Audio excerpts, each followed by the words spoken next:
This is true with a review of the Kawhi 2. The Kawhi 1 was not actually Kawhi Leonard's first signature. The Omnis was his first signature. The Omnis has a lot more meaning than the Kawhi series because he actually won a title wearing that shoe.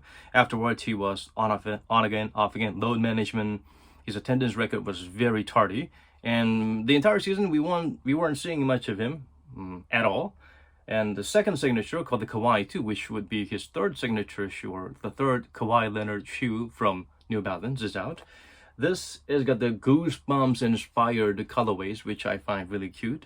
Kind of reminds me of the Paranorman colorway that we used to get with the KD series.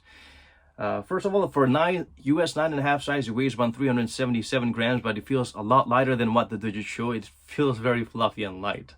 That's the good thing. Let me get to the bad parts, which is quite a lot. First of all, they use this material, which they boast is something that's revolutionary, kind of as their special knitted material, but they're kind of like fused starchy material. So I don't know what purpose they give. They don't provide the adequate kind of support like leather or fused material would, but at the same time, they're not that flexible either. And making matters worse is that even though they have these supposedly breathable and flexible fused materials, knit materials all around, inside they have this thick inner booty all around the shoe. So there is no ventilation. So New Balance, please decide the F up whether you want ventilation and whether you want to promote this technology. Then you want to have some exposure instead of covering everything up with inner booty to suffocate the wearer. It's fit. It's a weird fit because it's really narrow. I mean, it's gonna either chew up your pinky toe or your big toe area on the medial side, but at the same time it runs a little long, so it's a very strange fit. So if your foot is something that molds exactly to the shape of this particular shoe, then I suppose you could go true to size or go down half a size, but ordinarily you would actually have to go up half a size to prevent that pinching sensation all around.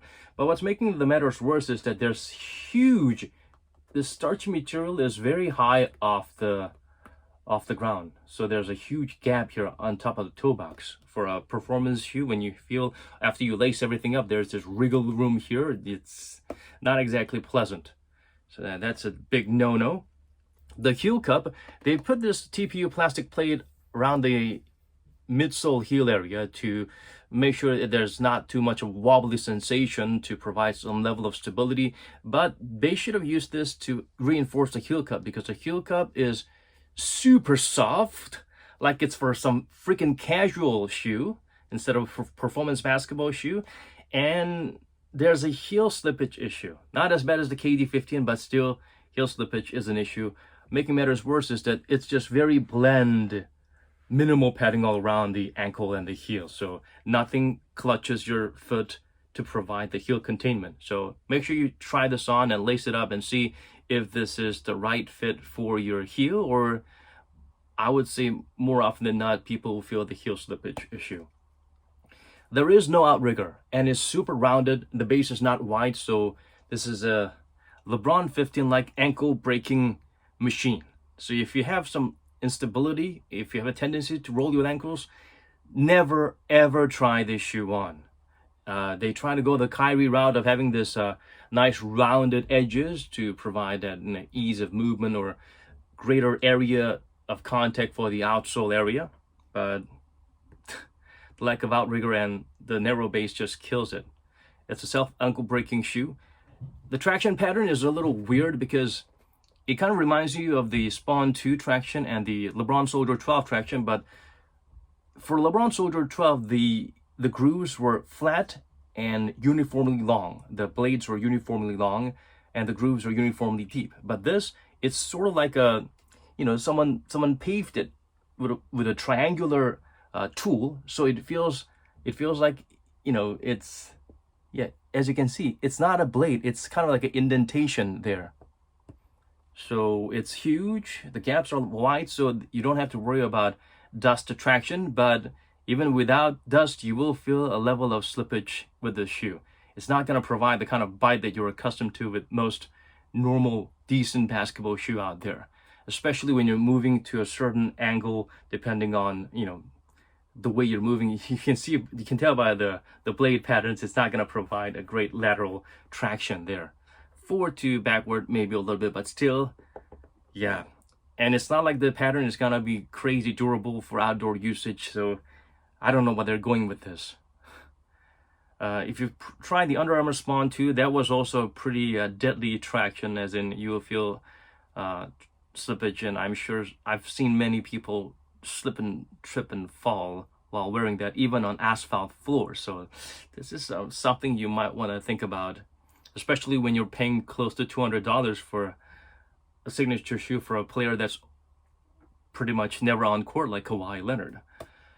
Yeah, I like this little elf toe, elf tip, elf nose thing that lets you slide your foot in nicely, and it's soft and nice, instead of that Kawhi 1 issue I had with the plastic plate just pinching right into your Achilles heel. So this is a good improvement.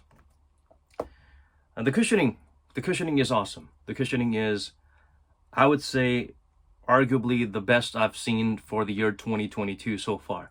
The fuel cell cushioning, they've controlled the density to such a degree that it feels like a thinner yet responsive and soft version of the kind of Adidas cushioning that we've had. It's comparable to Dame 8 Bounce Pro, except it's lower to the ground, but it gets the job done. It doesn't have a stupid plate hindering you and the cushioning. The plate itself is strategically positioned in a way that it's closer to the outsole, a little bit angular, so that it provides that torque and support without hindering the cushioning. So fuel cell, this is a great improvement compared to the Omnis or the Kawhi 1. Definitely, they've improved the cushioning from the Omnis. Kawhi 2 was a little bit softer, but it lacked a little bit of cushioning on the forefoot. It had some decent heel cushioning, but this, all around, it's a nice balance, soft, responsive, and low to the ground feel. So it feels like a hybrid of the fresh foam used in a lot of good New Balance trainers or runners. So this is the right direction. The way they managed to make it so much more lightweight. The design, I think, aesthetic is a lot more pleasing than the but ugly Kawhi 1. They're on the right track. Let's try and bring down the price. They have a decent Orsolite insole. It's just ordinary Orsolite. I'm not going to give you props for that. It's just Orsolite.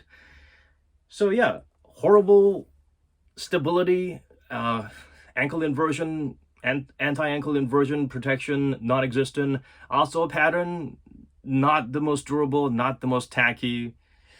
Heel slippage is an issue. Cushioning is amazing.